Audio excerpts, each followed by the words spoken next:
हाम्रो अहिलेको प्रधानमन्त्री केपी शर्मा ओलीज्यूको धर्मपत्नी राधिका साक्यजीको एकदमै चाहिँ नजिकको मान्छे 3 वर्षसम्म किन पीडा खेप्नु पर्यो त्यसो भए?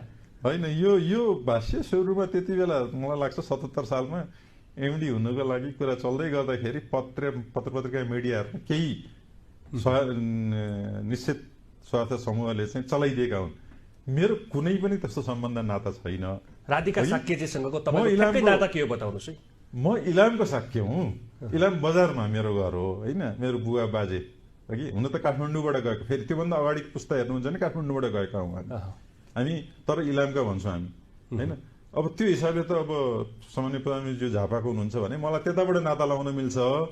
अब राधिका म्याम अब प्रधानमन्त्रीको अर्धाङ्गिनी, उहाँसँग त मेरो चिन्जान पनि थिएन। अब अहिले त चिन्जान भयो, तर त्यति बेला चिन्जानै पनि थिएन। कसरी यो पब्लिक के भन्छ यो मिडिया ट्रायल भने जस्तो मेरो कुनै पनि त्यस्तो सम्बन्ध छैन।